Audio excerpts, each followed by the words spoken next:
All right, welcome everybody. This is ISES, the International Solar Energy Society, and today we are happy to present to you a webinar by the IEA PVPS Task 13 on the topic of enabling second life photovoltaics. Now I'm going to give you a quick few words into ISES and the work we do before we start the webinar. All right, so ISES, who are we? ISES, the International Solar Energy Society, is a UN accredited membership NGO. We've been founded in 1954 and we are accredited with the UN since 1992. We are active all around the globe and we have individual as well as corporate members from 110 countries around the globe. And our vision is 100% renewable energy for all, used efficiently and wisely. To achieve this mission, ISES has a range of key activities, such as our biannual congresses all around the world. One is taking place this year, that's Eurosun 2024. And then again, next year, we will be having the ISES Solar World Congress 2025.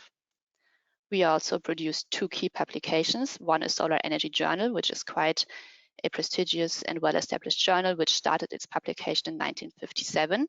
And then in 2021, we added the fully open access journal, Solar Energy Advances. We also conduct webinars, as the one you're seeing today, and we have education initiatives for our young members, both online and offline. Additionally, ISES puts out infographics on different solar topics, and just recently we launched our Solar Energy Virtual Museum. Now, before we head into the webinar, some remarks on the Q&A session. Yes, there will be a Q&A session for all of your questions, and it's going to be towards the end of the webinar once we've heard all the presentations. You can already start typing in your questions anytime throughout the webinar once they come up for you. Please keep your questions short and precise, and please indicate who the question is for. This will help us with the Q&A session.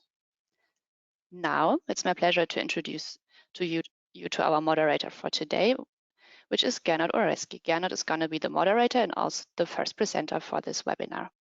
Gernot is the division manager at the Polymer Competence Center in Leoben in Austria, where he heads the Sustainable Polymer Solutions division. And he's going to give us some insights into both the work of the IEA PVPS Task 13, as well as give the first presentation. So Gernot, it's my pleasure to hand over to you.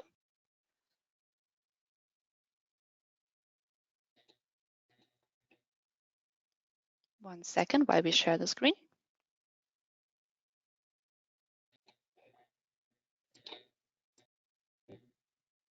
So, hello everybody.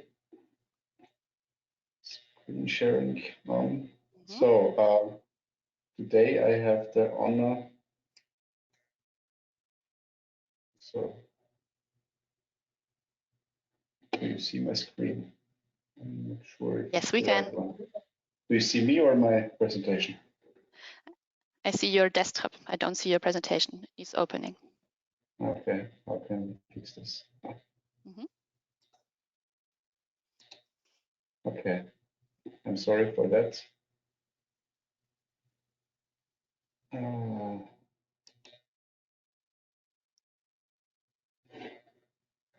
So I still don't see the presentation, I guess. Starts nice. No worries, we'll get there. Works, everything works fine in the. So now you see something, or? No, hold on, let me do something else.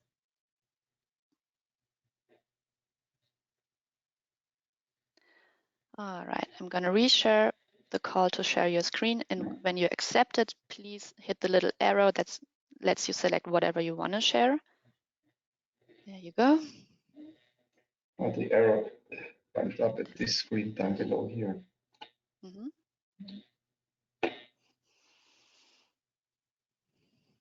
So, which one do you see now? The one with the desktop. So, it's yeah, there we go. Yes. Okay. Here we are. Sorry okay, for I that. can see. I can see it now. Good, thank you. Go ahead. But do you see the presentation mode as well? No, it's in the preview mode. Okay.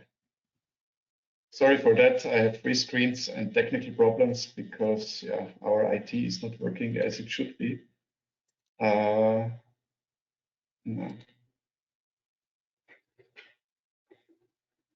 Okay, 1 second, and I have it. So meanwhile, on behalf of Ulrike Jahn, the operating agent of PVPS Task 13, I would like you to welcome this webinar on enabling second life photovoltaics. So today, the speakers were planned to be Gabriele Eder, Laura Brookman, and Roger French, but unfortunately, Gabriele Eder literally lost her voice. She cannot speak, and therefore I have to take over her presentation as well. So, few words about what is the IEA Photovoltaics Power System Program. So it's a program started within the International Energy Agency, which was founded in 1947, and where its members, so it's like 27 countries and 5 associations, work together on certain topics that are relevant for photovoltaics. We are all working in Task 13, that is dealing with reliability and performance of PV systems. And within our work program, that is like updated every few years, we work on certain topics, like this is our current work program. And the aim of the task is to collect, let's say, the state of the art, to describe novel developments in the whole world of photovoltaics, and to publish reports on these topics. And where can you find these reports? These reports are publicly available on the IEA PVPS Task 13 webpage. Here you can find the link, and also all the other information on the task, on the work, and as well as these presentations you can later find on the website. So let's go into the topic. Today's topic of the webinar is enabling second life photovoltaics. What do we mean? What to do with decommissioned PV panels that are still functioning well, for example, have just decommissioned because of economic purposes, and how can we, let's say, ensure reliability and also energy yield for the future. So we have 3 speakers. The first talk will be about potential repair of PV modules with backsheets, with damaged backsheets. That is the talk of Gabriele Eder, where I will proxy. The second talk will be then Laura Brookman. She will talk about reliability aspects of PV backsheets in general. And lastly, Roger French will talk about what is the demand on repair in general. So let's start with the first topic, which is called development of a repair methodology for PV modules with damaged backsheets. Just to give you a short introduction, why is it important? So the backsheet is usually a multi-layer polymer film on the backside of a PV module, and its main functions are the electrical isolation of the solar cells, but also mechanical protection, weathering protection, and to act as a barrier against water vapor and oxygen. And when this backsheet fails, it can have, let's say, major consequences. First and foremost, a reduced insulation resistance. This is a safety issue, but it can also cause inverter shutdowns, which then results in a power loss or in a, let's say, reduced energy yield. Other possible defects includes cracks at various layers of the backsheet, or also delaminations, or let's say discoloration of the backsheet. And let's say the issue with especially cracked backsheets is they no longer provide an effective barrier to moisture, air, or let's say other low volatile components, and that can, let's say, diffuse into a PV module. And on the longer term, this can cause corrosion of the connection, of the interconnections and bus bars. It can accelerate polymer degradation within the PV module. Further on, hotspots can be created, and overall leading to a further decrease in performance and more safety issues. So these are just some examples for backsheet failures. You see various types of cracks, delaminations, blisters, or here in the down right case, where you see this discoloration. This is because of a hotspot cell where we locally have a higher, much higher temperature. So how do these cracks form? This is an example of one of these infamous failure cases where a so-called polyamide backsheet showed this type of cracks. And you see, depending on the climate, it takes several years for the cracks to form. In most cases, the first observation that was done was chalking, meaning when you touch the PV panels on the backside, you had a white powder on your fingers that is basically titanium dioxide, where the top polymer surface layer was eroded and like this titanium dioxide was set free.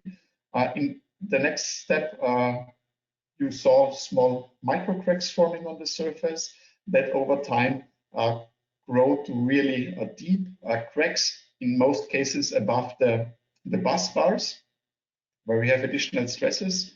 And in the end, these cracks were going through the whole backsheet, exposing the module interior. And you can see, like if you have hot climate zones with, let's say, more severe climatic conditions, it happens much faster than, for example, in an alpine climate like we have in Austria. And how could we possibly repair this backsheet? Yeah, we need to restore all functionalities, meaning we need to restore the barrier, we need to restore the electrical insulation, we need to fill the cracks and to provide a full deck protective coating in order to do that. So how did we do that? In a project called PVRE, we started with the investigation of the different failure modes. So we know what happened and to identify if it's repairable or not. Then we identified suitable materials and application methods for the coating.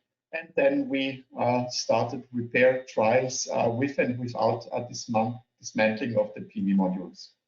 And within the first project, we made a proof of concept that the restoration of our ISO, so the electrical insulation, is possible.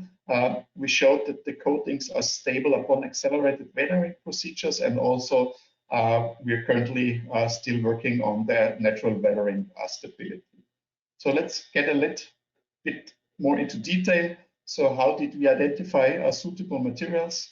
We needed to look at, let's say, the requirements, and especially what steps we need to do for a successful repair, and also what requirements we have towards the materials. So for the backsheet itself, we need a clean and water-free surface crack. The filler or the primer coating needs to have a low viscosity so that it is easy to apply and also enter the pores and the cracks and penetrates quite well. And it needs to form a water vapor barrier. And the barrier coating then needs to, let's say, fulfill all the backsheet functions like diffusion barrier, electrical insulation, and also weathering resistance. We looked into different, let's say, coating systems, one component coating systems that just cure under air or humidity, or two component systems that cure via, for example, UV irradiation or some thermal exposure. What we needed to secure with our repair coatings is we need a good material compatibility. So our coating solution needs to have good adhesion to the polyamide surface, and we don't want any migration from the, let's say, adhesive or from the coating into the backsheet and the other way around. So additional, let's say, requirements, especially when we repair in the field, we want to avoid solvents and dangerous substances. We need to make the coating with a brush, a roller, spray, or other means, and the curing preferably should really work under ambient conditions. Otherwise, the effort, let's say, is increasing.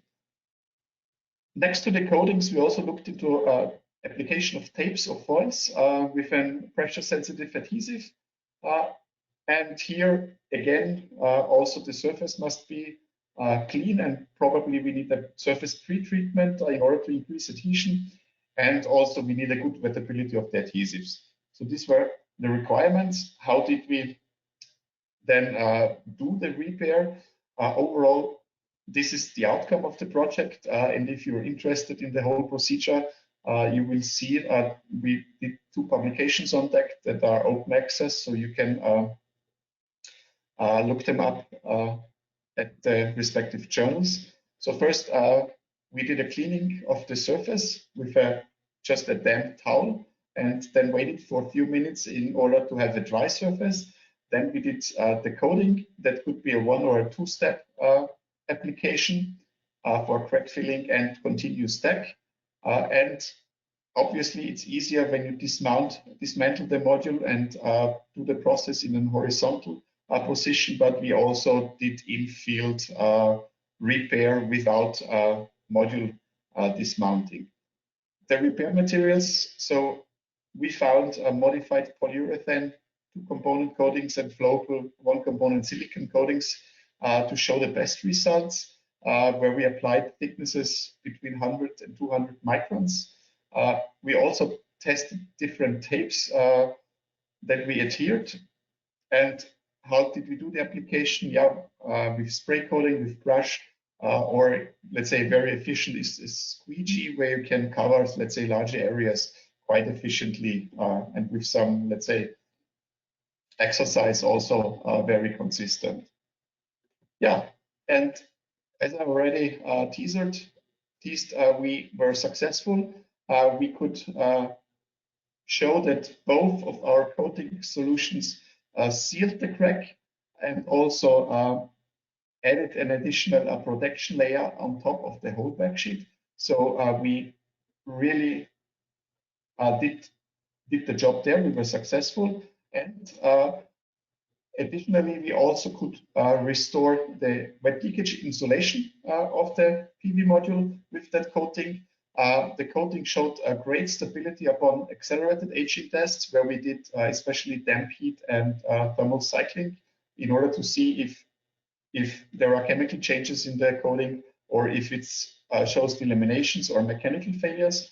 Currently, we have still running 2 natural or 2 test cases under, let's say, natural conditions. So we have our first repair trials in a test field that are under surveillance from 2020 on. I think next month we will do the 4-year evaluation of this repair. And a second test case, which is a small rooftop system that we installed 2021. And also here we keep on continuing monitoring it. So far, after 3 years, we didn't see much, let's say, change or damage to the repair coating or the module itself, and the energy yield is just fine. Yeah, what brings the future? We are not at the end. We currently started a follow-up project where we looked into, let's say, more repair scenarios, where we just want to temporarily restore the insulation resistant, or let's say discuss a preventive coatings for second life PV modules. And we want to open up not just going from polyamide backsheets, but also other backsheets and backsheet types with different materials, show these cracks, and want to expand, let's say, this approach to other materials. Yeah, as I said, these are the objectives for the further work.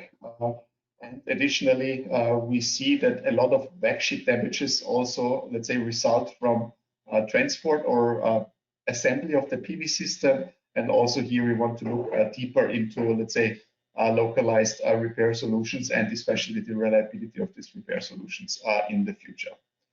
Yeah, with that, thank you. If you have questions,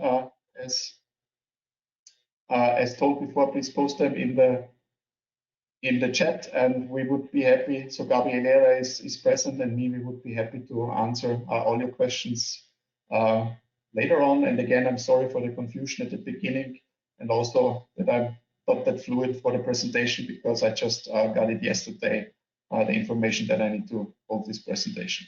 Okay, with that, thank you very much for your attention. Looking forward to a question, and I give over the word to Laura Brookman. So Laura is associate professor at the Case Western Reserve University in Cleveland, Ohio, and she's working at the solar the SDLE, the Solar Durability and Lifetime Extension Center, together with our last speaker, Roger French. Yeah, she's a material scientist working especially on the degradation of packaging materials in PV modules, let's say as a second specialty, yeah, using modern data science approaches in order to understand problems we face in reliability. So Laura, the floor is yours. Thank you.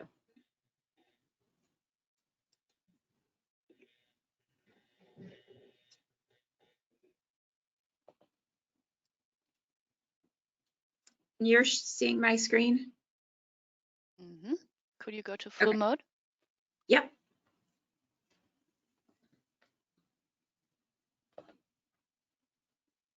Yes, perfect. Okay. So I'd like to talk about some experiences we've had with PV modules in the field. So I've had 2 projects over the course of 3 years, which we've been able to go out in the field and retrieve modules and then also do field surveys. And so that's what I'm going to cover during this talk. And so some of our students have done a fabulous job going out and being able to understand what's actually happening out in the field. So one time, for one project, we went out in the field and we actually were able to take on 33 modules that we retrieved from different locations around the world, from 0 to 28 years of exposure. And we had different backsheet airside materials covering from the fluoropolymers to polyamide through PET. And then what we did is we took those modules, we cut them up, and we did pretty nice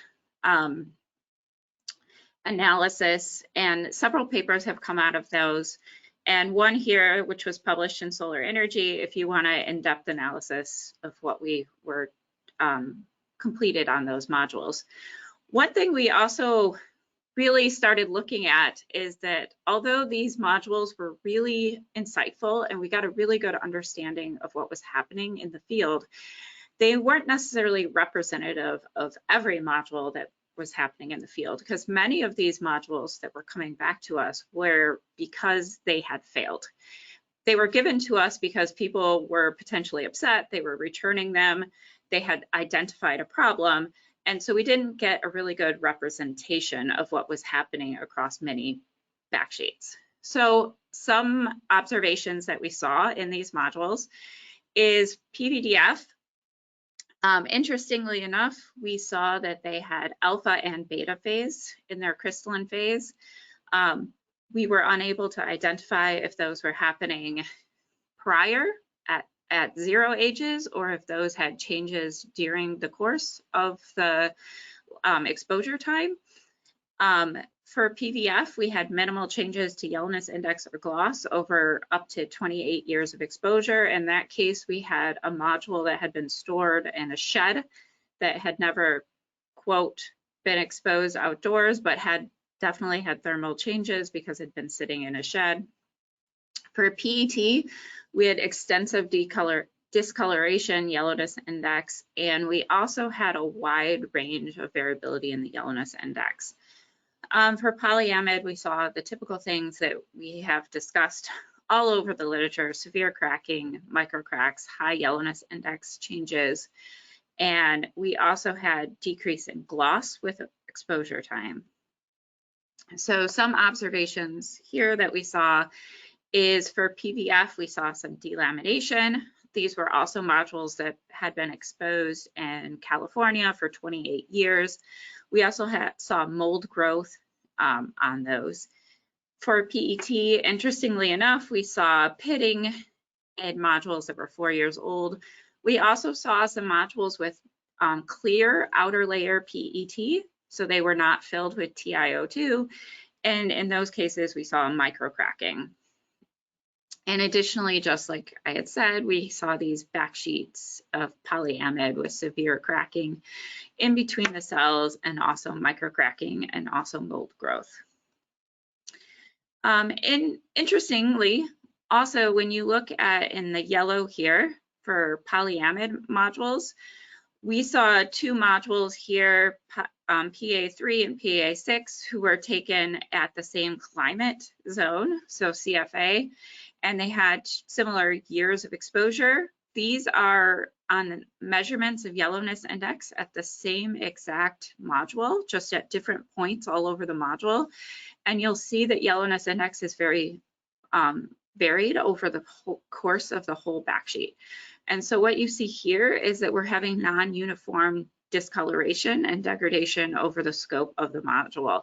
So what you're seeing here is that they're actually having differences of degradation over the whole back of that module. So we have a spatial degradation over this particular one here. You see very varied degradation. These are mounted on concrete roofs. These two were mounted on grass in the same climate zone with longer years of exposure. So we definitely have a difference in temperature or potentially albedo. These two on concrete roofs were also potentially a higher pollution content. So there was higher NOx there, which we know attacks polyamide. So that's something to consider, is pollution in the air can also attack these polymers. And then for PET, what we see is we have, although these were also in the same climate zone, they have wide variability of their degradation and also across the whole backsheet. So they were not very closely tight. And so we have a huge variance in the behavior of those backsheets. We also later on got an additional set of retrieved backsheets. So interestingly enough, these are backsheets that had an aluminum layer and sheet in them, and we retrieved these from Taiwan, and all of these failed a dry insulation test and had been a failed module that we looked at. And so these are microscopy images of those. These were an interesting set because these were the only modules we ever saw with this aluminum layer. Additionally, we got a set of 3 retrieved modules. These were all retrieved from Florida, South Carolina region of the US. And what was interestingly enough that we saw is we saw 2 modules that we'll talk about in a bit, but they were PET type backsheets with cracking, and they were repaired modules. They were also able to pass the wet insulation resistance test after they were repaired. There was 2 polyamide backsheets that were not repaired and failed the wet insulation testing as well. So what you see here is for the polyamide test backsheets, we have these severe cracking that are longitudinal cracks that we see.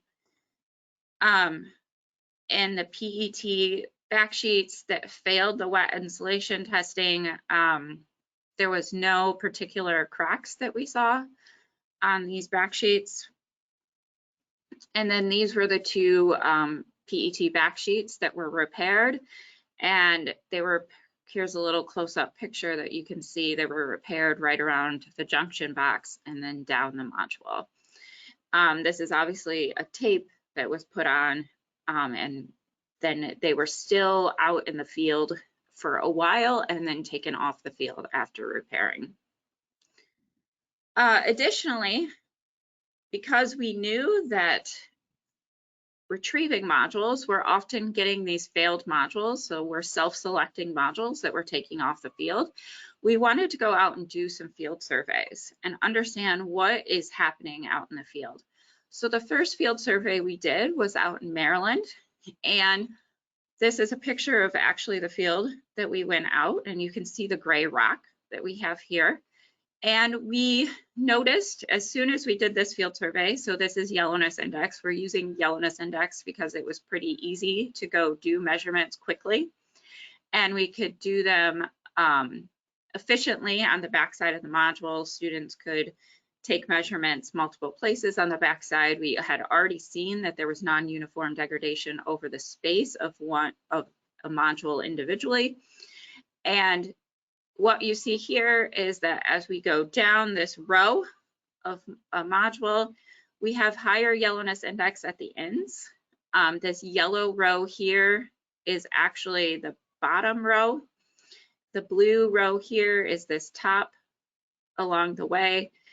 And we were able to identify that this top row here had a significantly higher yellowness index, and then also the edges. So we were starting to call this the edge effect. We also went and measured the irradiance. And what we saw here is that the irradiance was also higher at the edges. It was also higher on this blue top row. This allowed us to kind of understand that we did not have uniform stressors on our modules in the field, which made this understanding that if we were field retrieving modules, also understanding that we weren't having a good representation of all of the modules in a field. So we started picking sites across the country, looking at Köppen-Geiger's climate zones, also knowing that the Köppen-Geiger climate zones, as we had seen in some of those retrieved modules, weren't necessarily a good representation of everything that was happening as a stressor condition. We're not necessarily taking into account pollution or precipitation or irradiance quite the same way because they weren't designed for PV modules. So we started designing a field survey protocol that was focused around PV modules. And one thing we realized when talking to power plant owners, to other field surveyors, to individuals making modules, is that we didn't have really this right nomenclature that everyone was using around what was a rack, what was a row, how do we actually name when we have multiple rows on top of each other. So we've been working to develop an ASTM standard around the nomenclature of field survey. And so we designed language. So what is a rack? What is a sub row? What is a module? What is an actual row? And the students also wore video cameras around so that they could identify exactly geolocation of where they were when they took measurements. And if they accidentally messed up a measurement, they could voice record, this was a mistake in the measurement, so we could have really good data collection. Additionally, we identified a block in a field. Fields are not, unfortunately, not all square and uniform. And then how do we identify shading conditions for all of the modules? There's shading conditions that are different, and identify all of those conditions. So we went out and we used ATR, FTIR to identify backsheet type, yellowness index, gloss, and then we started with handheld Raman as well. And then we decided where to measure on the backside of each of these modules for time and to maximize the number of measurements that we could also take. And then I'll walk through some observations. So we ended up measuring 41 sites in 7 different climate zones. We ended up identifying 7 different polymers, and we ended up at a site once with glass backsheets. And 4 sites we were able to measure multiple time points so that we got a temporal aspect. And all in all, we have over 17,000 measurements, and all our data is publicly available on OSF. And we're willing to accept other individuals who want to do field survey and add to our database. One thing we saw here is that at the same site and at other multiple sites, we still see this edge effect. You can see it here outlined in these red boxes, and it continued through time. This is 4, 8, and 10 years of an exposure. We still continue to see increase in yellowness index. What you see here on this top sub row is that it actually started in year 10, tailing downwards at the edges. What we actually identified is they started photo bleaching instead of yellowing. Also on this top row, we started seeing micro cracks in that polymer. And they had started transitioning from yellowing and forming chromophores to actually photo bleaching and having micro cracks. So we had a transition and phase of degradation types and then leading towards failure. Additionally, we saw at many different sites, this is just one example, we saw around roads that there would be this same tailing up of degradation and non-uniformity. And then at certain places, we had these modules that looked very out of place. And when we looked at logbooks, that's where they would have replaced modules or shuffled modules around. So it was really nice to be able to go look at their logbooks. Additionally, when we looked at gloss, so gloss looks at the roughness of the material, we would often see that we would have significantly less gloss, so the materials would get less rough right around the junction box. And this would definitely be related to the increase of temperature around the junction box. So we had this non-uniform degradation again around the junction box. And so this allowed us to think about what are the variants that we need to start considering when we think about degradation in the field around our studies.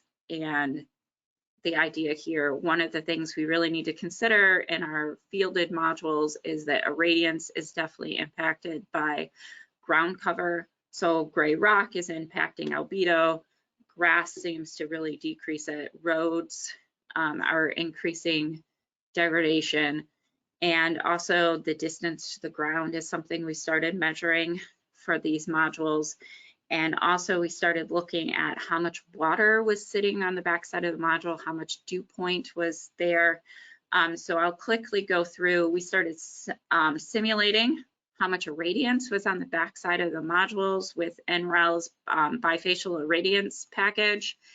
And we were able to identify with some of this dose, how much dose was actually created there from albedo. And what we were actually able to see, I will point out there, is that PET does not act uniformly. So PVF and PVDF have very uniform responses in our field survey over our data. We also know they're have been manufactured by the same companies in pretty reproducible manners. PET was coming from many different manufacturers in different ways. And so I think as a community, we need to be very careful that we don't think PET is the same kind of material or any materials unless we really understand the manufacturing process. PET is a different kind of material based on its additives, how it was manufactured, and its behavior. And so that's something that we really should consider, understanding that these materials are unique and can have very unique behaviors. And so I want to thank everyone for that.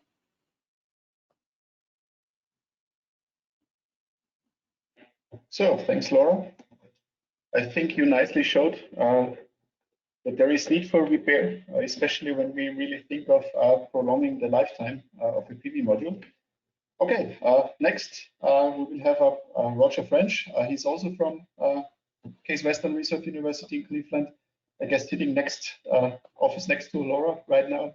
He's professor there. And yeah, he will talk about how verification of data could help in order to enable a second life PV and yeah, save the data necessary for everything. So Roger, the floor is yours. Great. Thank you.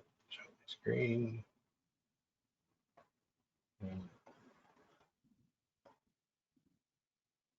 And so now can you see my, oh, yeah. Can you see that? Yeah. You can see good my, to go. Good. Oh, come on. So we just saw repairing individual modules, and then we heard a discussion about surveying modules across a power plant, which is a large number of modules. But also, if we want to actually enable second life PV, then there's a question about the provenance, so the history of the modules that you'd want to sell into a second use. And so therefore, you'd be caring about what type of module, what materials are in the module, how much energy have they produced over their lifetime, and what was any O&M, did they have to be repaired, things like that. And so that's really part of this idea that we'd like to start thinking holistically about the whole cycle of life of PV power plants. What are all their environmental, economic, and energy inputs, and then across from the materials, project development, the energy generation, end of service. This is the place where if we could find second use markets for it, then we would be in good shape for using older modules in secondary places. And so what we'd like to do then is figure out what the factors are that are necessary for a robust second life PV market. How do you value a used module that's been around a long time? So I know that in the US, for example, there's a healthy market in used PV modules on eBay, and people will buy them when they want a cheap module and don't worry about it too much. What we'd really like to know is this provenance, have the history of it. And one of the real advantages in the photovoltaic industry is that since PV power plants sell electricity, they intrinsically have time series power production data for all the power plants and all therefore the modules that are out there. And that set of data, which we don't usually think about as being data, we just think of people selling electricity, but the companies who now are owning PV power plant assets care about these tremendously, because they will analyze their data, for example, to do bidding on the 1 hour and 15-minute and next day markets for electricity sales. And also they want to study the long-term performance of their PV power plants. And so it turns out that with those facts for our photovoltaics markets, and then with the recent advances in data science, deep learning, and AI technologies, so everyone has been noticing things like ChatGPT and the large language models, and other cases where large volumes of data have become available and are being used for artificial intelligence applications, that we can actually see that having the asset information existing is one of the ways that we can actually start understanding the history of them. And this data-enabled analysis can help establish the values in a second life PV market. So let's think about the AI machine learning type of aspects of this, and how can we help accelerate a transition to having a healthy second life market. So if we want to develop AI ML for science, like photovoltaic science, we're going to be using not just the old-fashioned high-performance computing, but also distributed computing. And we really need to sort of come up with some of the ways, and we've been working on this now for a number of years, where we call our computing environment Cradle. And so therefore, what we do with robust computing environments, which companies have now established pretty largely, that we actually are at this inflection point where using some of these AI approaches can help to do things like enable a second life PV market. And so therefore, this is a real opportunity we have. So in our research center, we have nice computing resources, and we've been working with industry members for years now on exactly these areas. So we're giving a report here about what seems to be, could be easily possible in the next few years, okay? And it really is sort of a, generically, we have in PV all of that data available. The problem is that data is problematic if it's messy and things, but if you can verify it, and I'll explain what that means in a bit, then you can take data and you can get out of it the information about things you might care about. So when you change data into information, and then if you also take that, what you learned as information and make it into knowledge, and that really requires an ontology. So this is really the data analysis business that many of us are involved in different areas. But it's also that most of all for the AI applications, you can automate those analyses very easily and make them into workflows. And at this point, you can end up with knowledge repositories that you can then ask questions of and query. So you can have AI agents who, if the data was available and became knowledge, then AI agents could help you answer questions with both inductive and deductive reasoning. I'll show you how that fits together. So in our group, we have about 100,000 PV power plants where we have all of the time series data for them. They're not just in the United States, they're around the whole world. I'm just showing a US picture here, but they're in different climate zones. And then for every one of these little spots, we have the full time series data. You can think of it as going into the page, okay? And so because of this, we have spatially distributed temporal data of power plants and how they generated electricity. These are from about 20 different companies, so there are lots of different companies who are asset owners here, but they're all the people who would be one of the major sources of modules that might be looking for a second life. So how do we actually keep track of things? So you might think of data on your computer as being something that causes problems and gets lost and you can't find it. But actually, when you have a good computing system, then this is what we call our Cradle Data Explorer, and we can actually have a map of all of our systems here. We can actually find them all. There's more than 100,000 of them.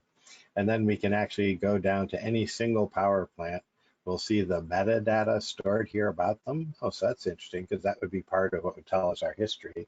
And we actually have the history of the power production. So this would be a system during the day from midnight to midnight, and then over a number of years period of time.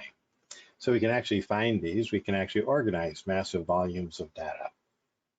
And when we do then, so down here, we're in Puerto Rico, and there's a set of power plants that are in a certain area here. We can get all their metadata.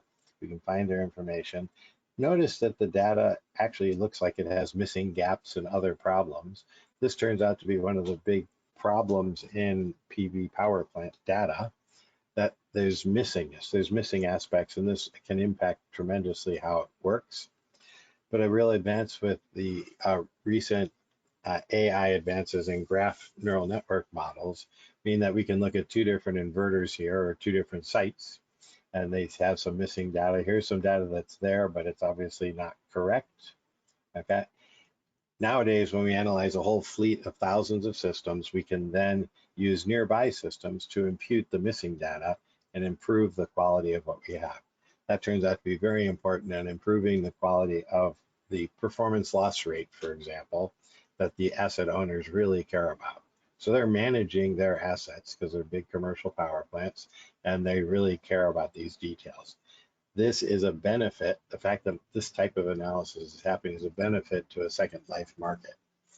These are all done with, in the case like for performance loss rate, we actually are able to study the aging, the degradation over time of a certain power plant.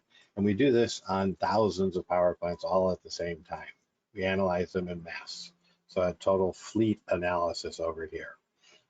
Knowing that asset owners are doing these kinds of analyses and that this data exists and is well managed gives a real idea that you could have not just an object that you're trying to sell as a second life PV module, but that it could be an object, a set of modules that you have a full history of what happened to them over their life.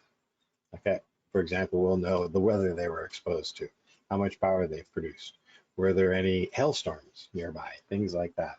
When we collect this data from our partner companies, asset owners, oftentimes it will give us the full O&M logs. So how would we know that all this data could be accessible for use in a second life determination? Well, we've been doing things like performance loss rate determination, and a real advantage is that using these what are called ST graph, spatiotemporal graph approaches. So in this case, this is synthetic data, but it's looking at two different cases. The truth is the dashed black line, and then these are different analysis methods, and it's really this STGNN, spatiotemporal graph approach, that most closely analyzes all of the different systems in the fleet. And the ST graph model is one of the ones that uses the large volumes of information that we know AI methods really want. So there's papers down here about that. So it seems like we should be able to do all of this, right? It should just work perfectly. Well, we have taken care of the data that the companies provide us well, but many times those companies do not. As a matter of fact, for large asset owners, we've even had where we re-export the data and give it back to them when they lose it, because people seem to lose data quite a lot. So oftentimes when we're working with data, most of all when it's just the data, we spend more time locating, querying, assessing if data is fit to use than actually analyzing and learning from it. And so what we really need to do is not, oh yes, should the conversation be, do you remember where John's old EBSD results are? Oh yes, I think those are on some CSV files on that old lab computer. And maybe you didn't throw away that computer yet, but you sort of look for it, you find some old query, and it gets maybe half of what you needed. So actually, the data side of this problem is something which is not in very good shape in our PV science community. or in most of the material science community, but it is an aspect that the doctors in medical care have done an awful lot about. Epidemiologists have gotten very good at studying and paying attention to large numbers and fleets of systems. So what do we do? The big important thing is that we need to take data and make it fair. And making data fair means that it can be findable, accessible, interoperable, and reusable.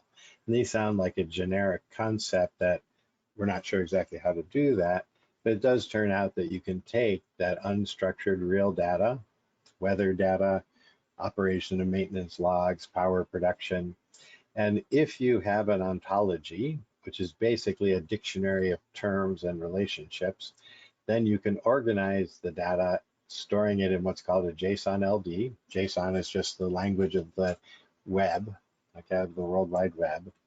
And then we can make the data fair and well organized.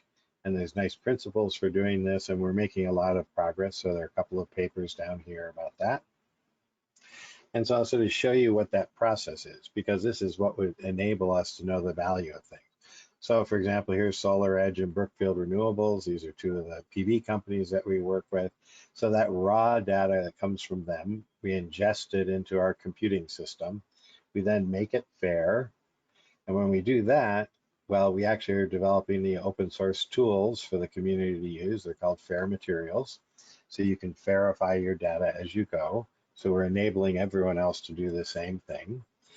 We can also take the data sets that are public, that are accessible, allowed to be public data sets, and we share them on Open Science Framework, osf.io. There's our research center. And then finally, we can also do the modeling like I was showing for the PLR determination. So these are these workflows.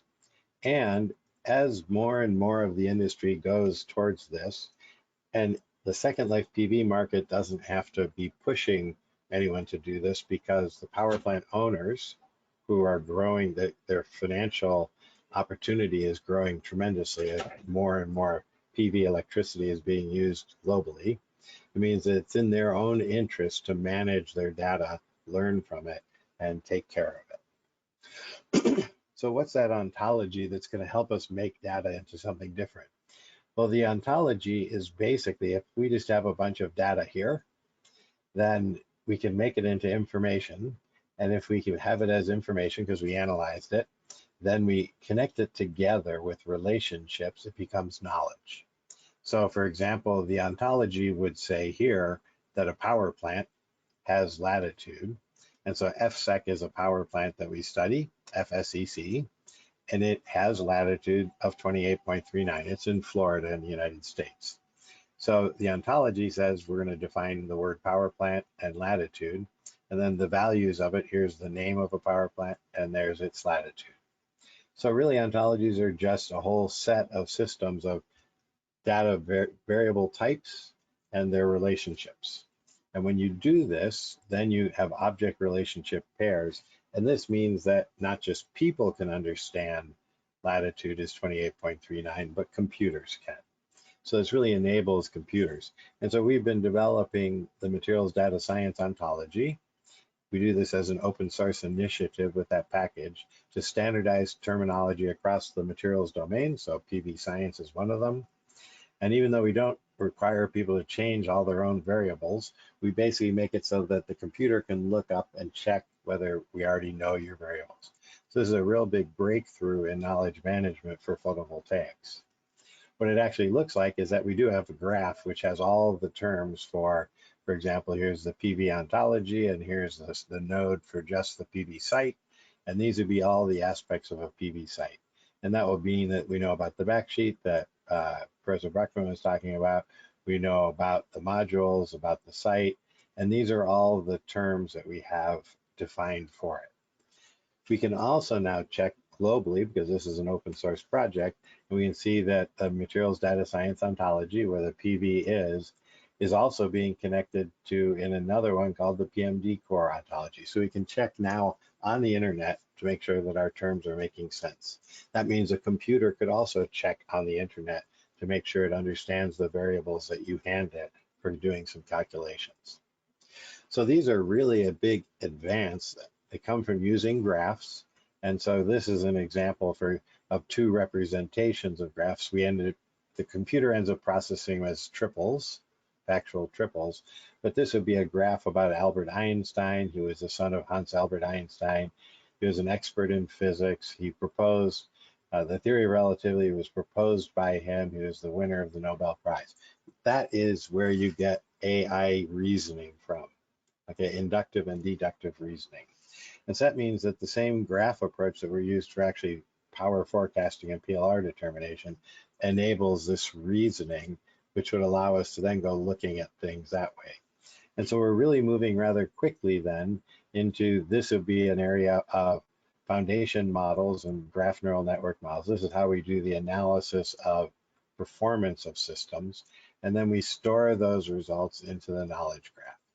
So this combining of the ST graph for doing performance analysis and for managing knowledge means that at the end of life in a commercial power plant, all the modules have a full history that could be handed out with them, and that would help set the value of them.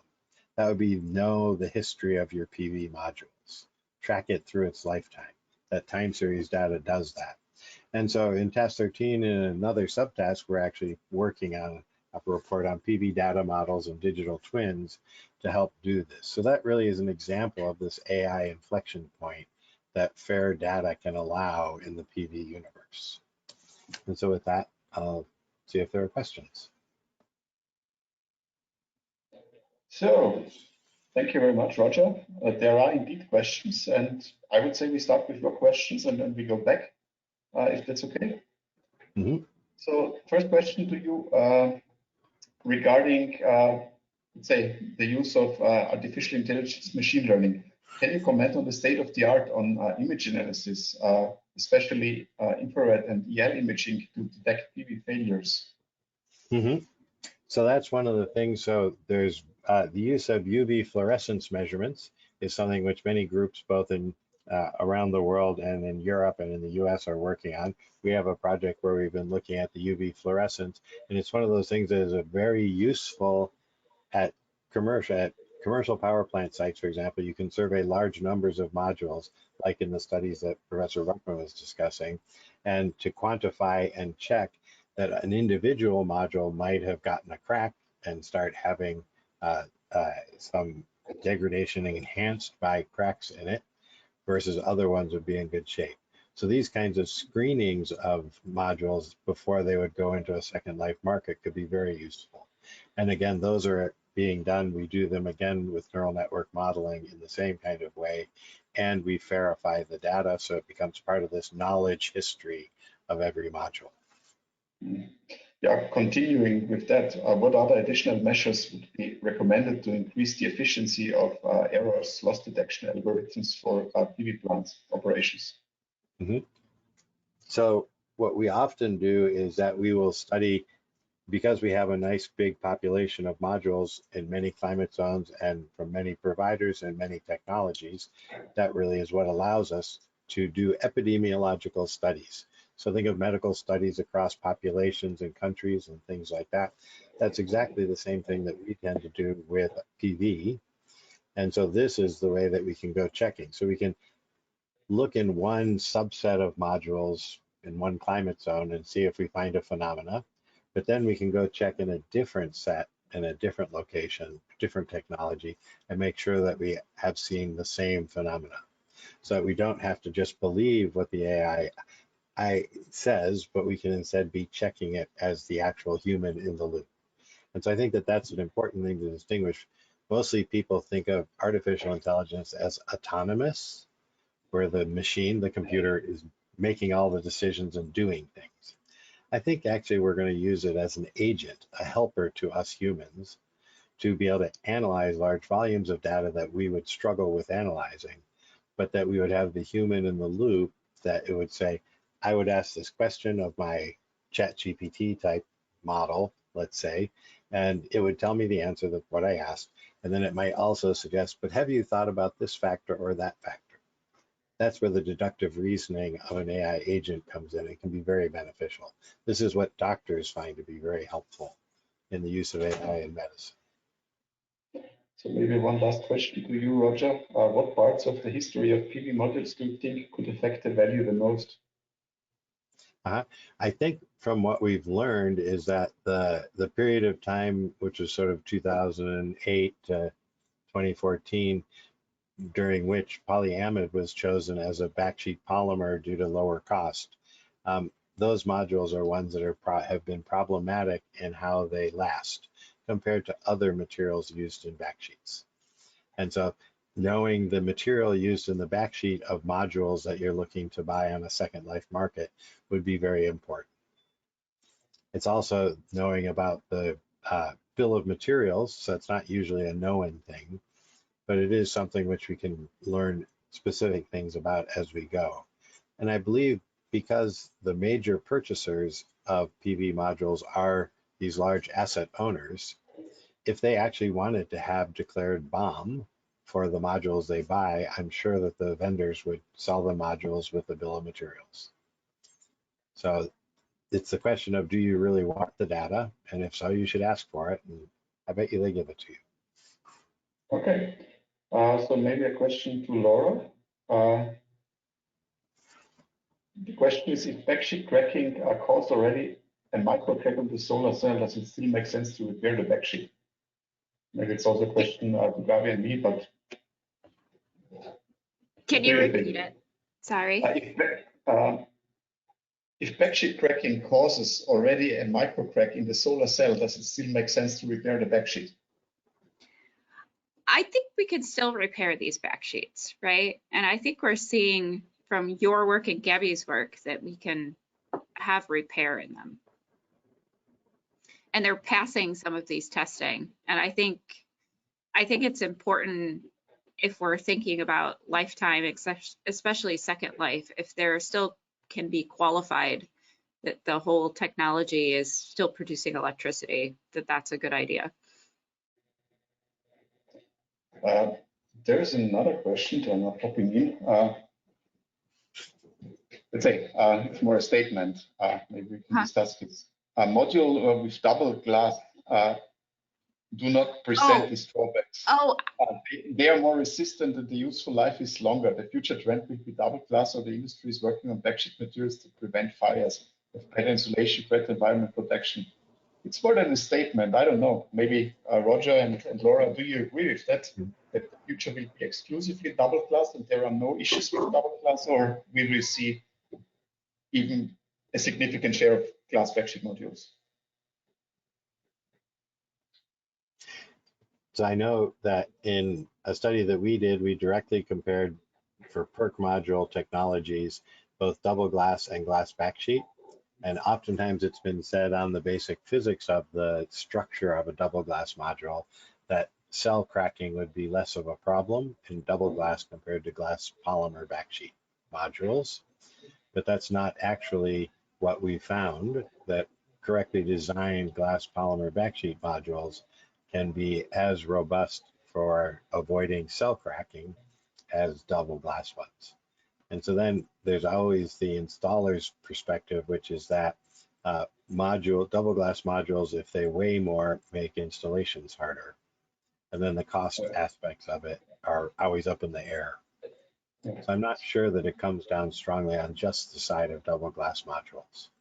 And my concern too is the being able to get glass has been sometimes a problem, is we've had a glass shortage. So we haven't necessarily had the same polymer shortage, except for when we switched from fluoropolymers to polyamide. We might still have the same shortage in fluoropolymers now with the PFAS situation. So that is also a concern. So we might be still focusing on PET type backsheets going forward. I'd like to, go ahead, Gernot. And maybe we will see this split for residential PV. We will see more glass backsheet because of the ease to installation on roofs and so, and for, let's say, huge plants, we will see predominantly double glass. Could be a potential future. Yeah, Laura, you wanted to add something? Yeah, I was going to comment on your first question too. I don't necessarily think that cracked back sheets relate to cracked cells either. Yeah. So repairing cracked back sheets hasn't necessarily been related to cell problems.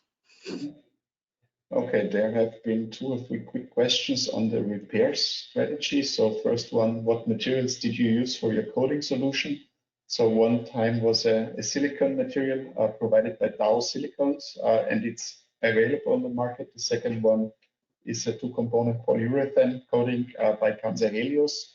You will find, I think, the information in the papers. And if you really want to know, please contact me. I can send you, let's say, the link to these materials. Both of them are now commercially available for backsheet repair.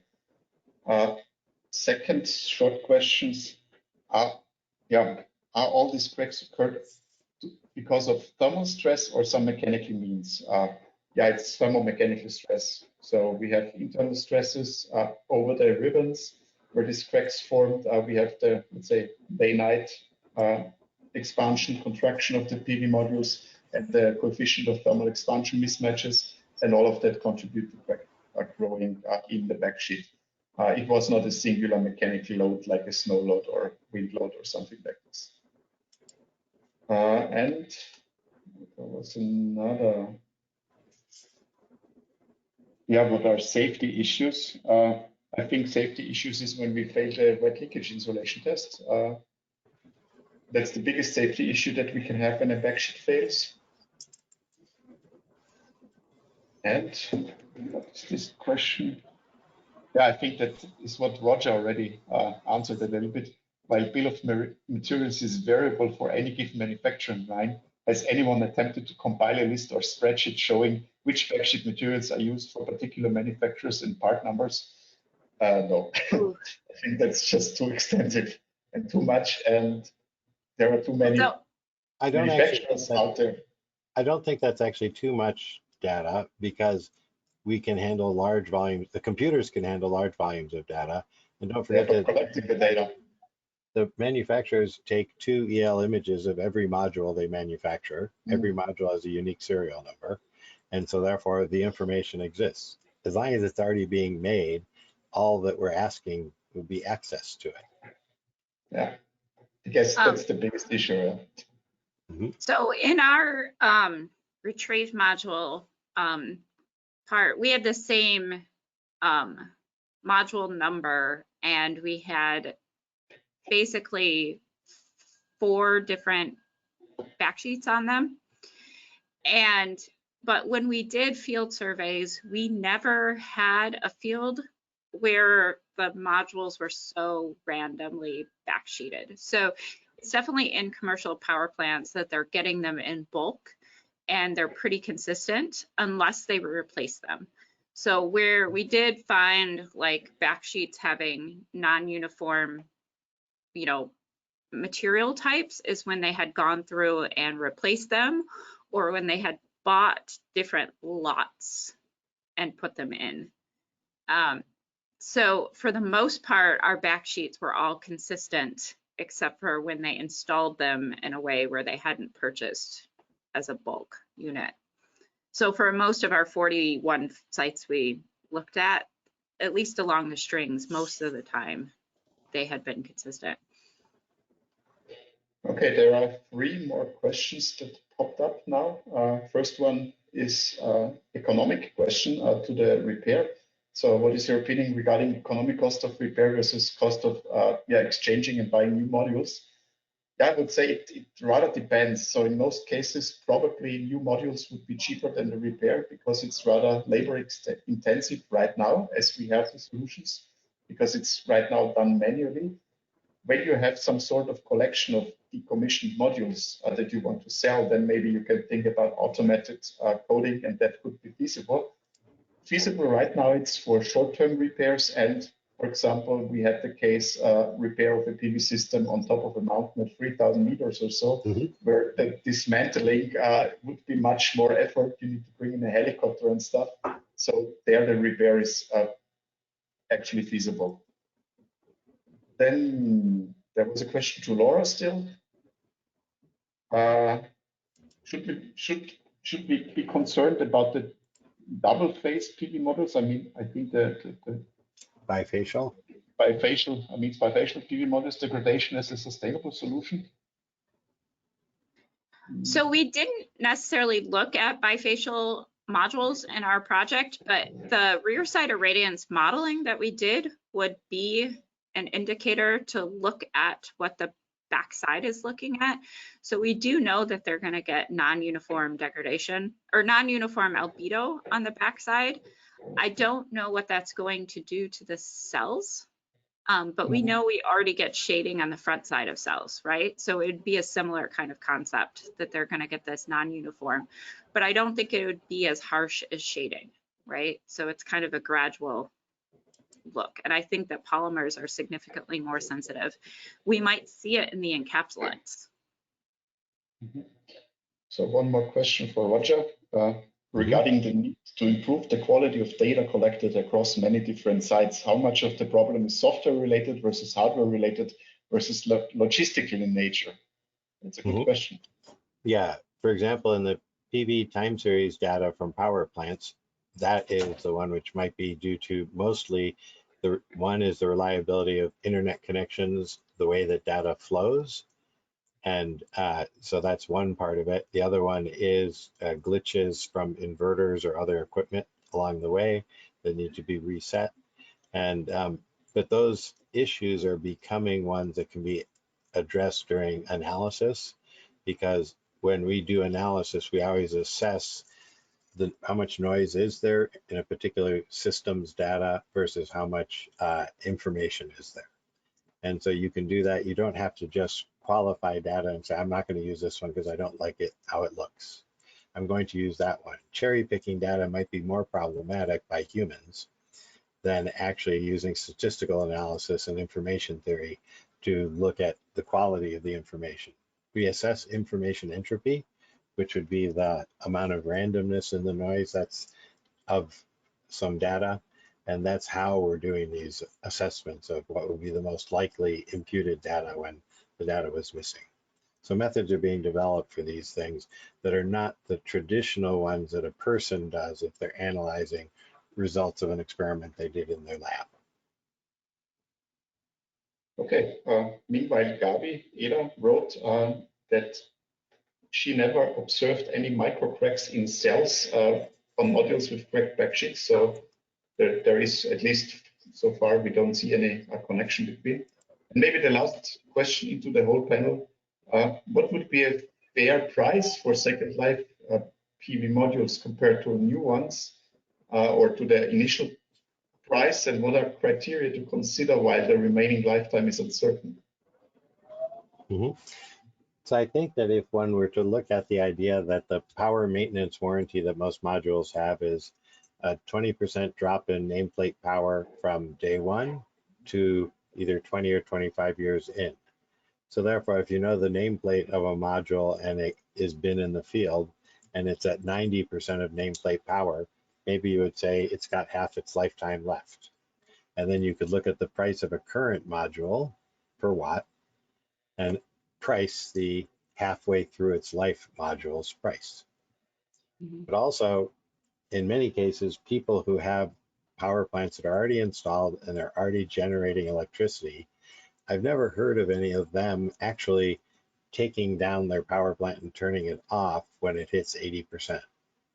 Because if you already have a paid for asset that makes electricity every day and has no operating cost for you, you might be willing to let it drift down to half of its initial power output.